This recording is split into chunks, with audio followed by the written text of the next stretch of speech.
Hey there, everybody, this is Antonio Wolf.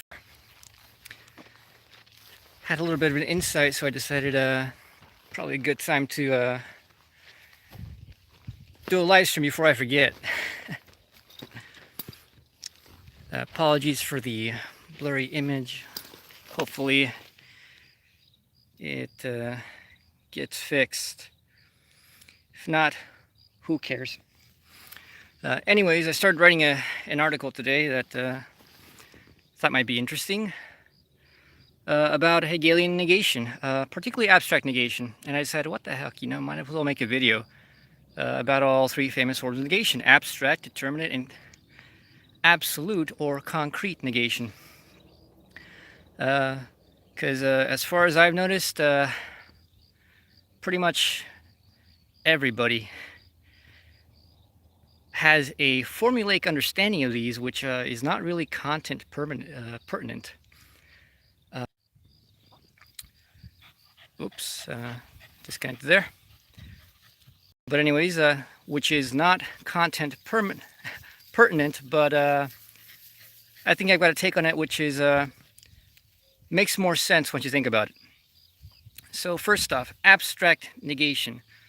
There's something interesting in chapter 1 of the Science of Logic, where Hegel mentions multiple times, both prior to and in the introductory essays, as well as the actual chapter 1, about how being and nothing are themselves abstract negation. And this is not a descriptor, this is what they are. And I think most people miss that. Most people miss out that being and nothing are precisely the identity of abstract negation itself. And it's abstract negation for a very simple reason, which is not obvious at first, but which becomes so obvious once you think about it. And Hegel gives multiple examples of this, which is amazing. It's amazing that people just miss. Oh my god, sorry for the thing defocusing so constantly, but not much I can do about that. Guess it gets confused with all the grass in the background and whatnot.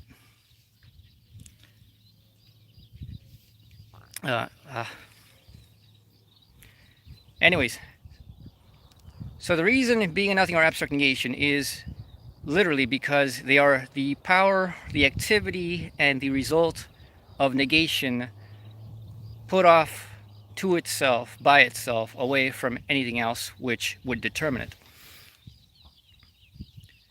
Being is abstract negation in that the way you get being is literally run through the gamut of everything and just negate it. Being is the lack of determination whatsoever. You remove all determinacy and therefore you get indeterminacy. This is abstract negation. What you get as a result is something that has been negated to the point where it is without context. It is no longer mediated. It is now immediate.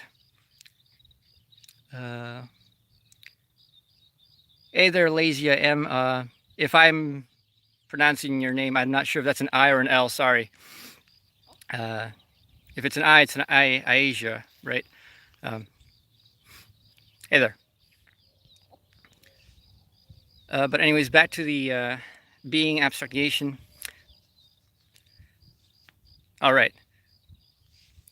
So you abstract from everything. You negate everything, you get being. The result is something which has been without mediation now. It's immediate.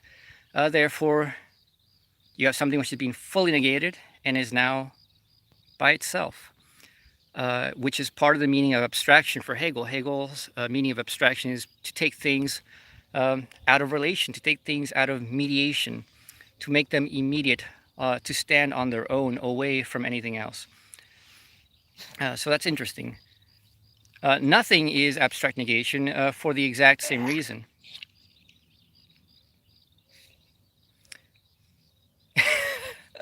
I don't know if you heard that, but he was like probably chewing on some grass and like was throwing up right now. Oh, Balboa is funny. I know, he's so cute. He needs to lose more weight. I'm trying to, that's why I bring him here. To walk it off. Anyways, this camera's so... There we go. So nothing is abstract negation, but it is peculiar in that the moment you get to nothing from being, you negate all determinacy, you negate from everything, and you get this first abstraction called being. That's abstract negation. And then somehow we all find it to be sensible, to be intelligible, that somehow we know what it is, because we can do it, and we know when we do it and how we do it, that you can negate being again. And you can get this thing called nothing, or rather this whatever it is that we call nothing. And Hegel says, well, how do you do that? How does that make sense? How can you go from the one thing which is universal to everything and then just go, boop, negate it and move past it as if there is something else behind it, as if there's something other than being, because if there was something other than being, well, it is. And therefore, we find it very strange that we think nothing is somehow something that's actually sensible, meaningful to think about. Nonetheless, we do. And when we look back at what that means for us, how nothing is achieved, it's as if you move away from the thing and you get to the process of negativity itself. Hey, Lime Boy.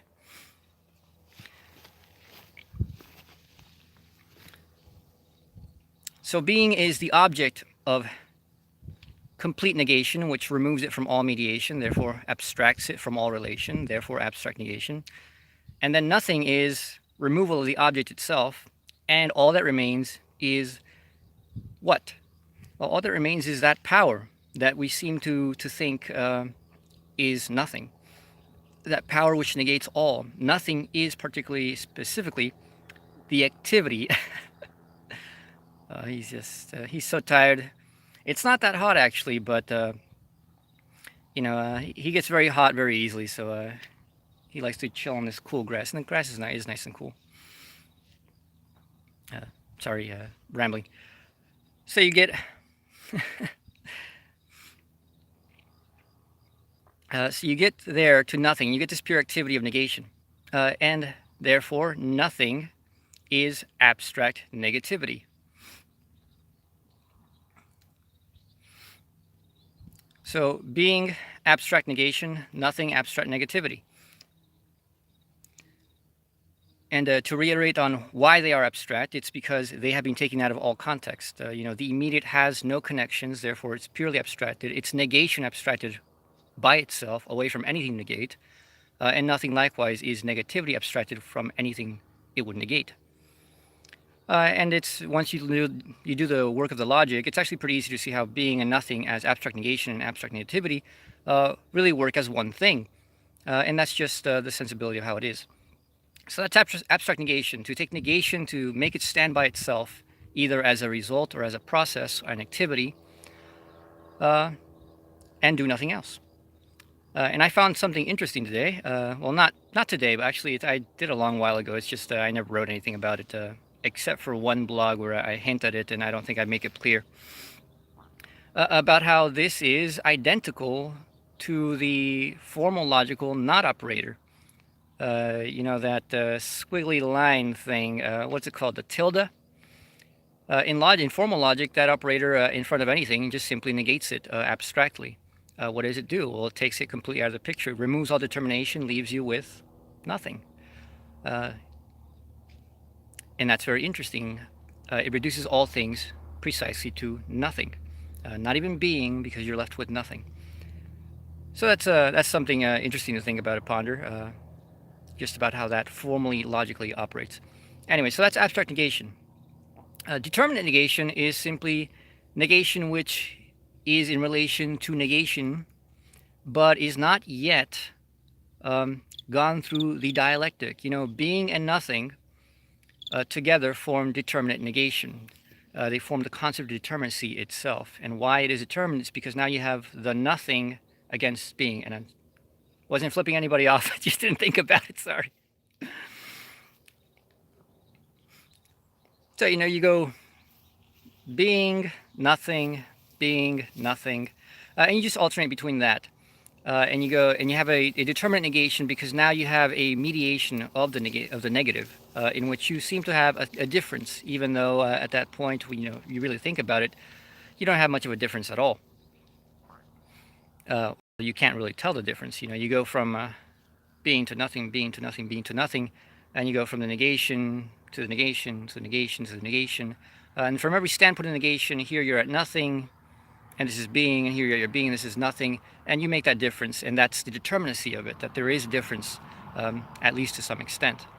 And that is all determinate negation is. It's pretty simple, really.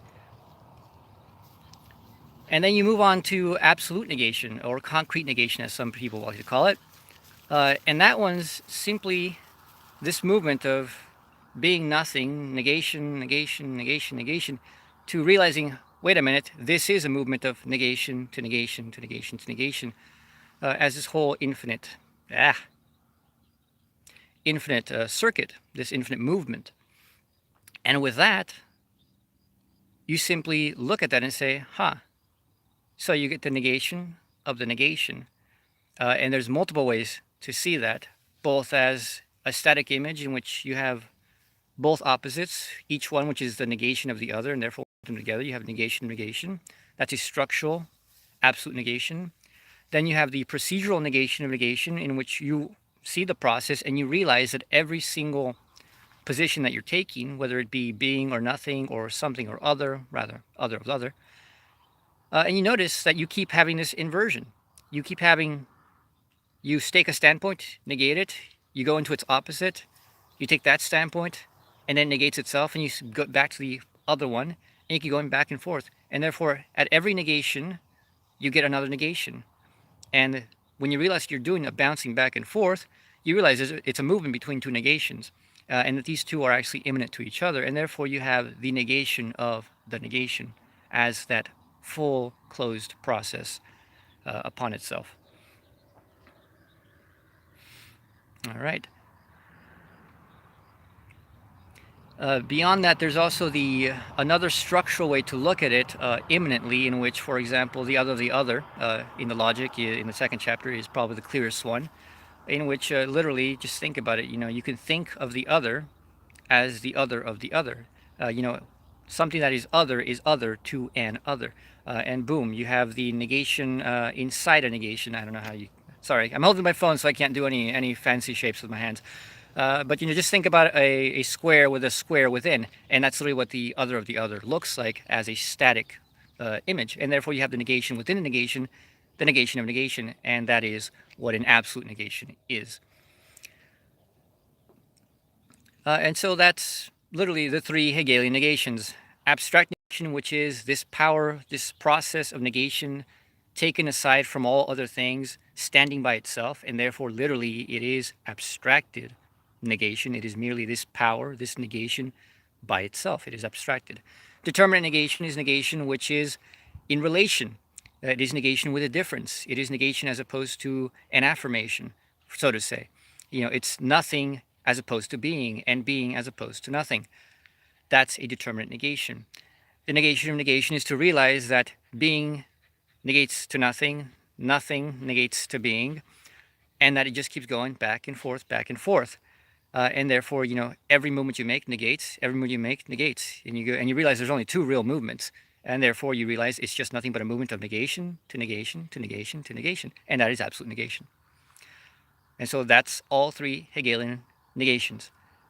Pretty simple, if you ask me. I don't know why most people don't get it, but then again, it's Hegel, so I can understand why it's difficult to grasp it. It took me a while to get what the full meaning of negation really was, and the abstract negativity thing actually came to my mind because of some weird thing Hegel just says in the first chapter, which nobody else ever mentions as far as I'm aware.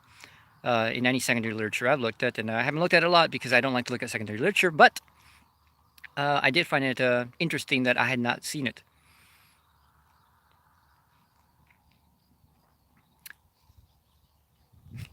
It would be a shame if there was no other of the other. Indeed, it would be a shame if there were no other people and it was just us. Solipsism would suck. So for those of you watching, if you have any questions about that or anything other Hegel related, I can continue. Otherwise, that was the whole purpose of this little live stream video.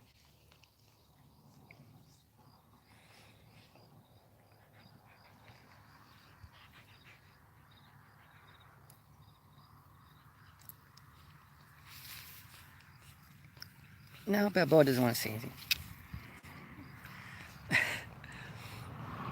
All right, seems not. That'll be it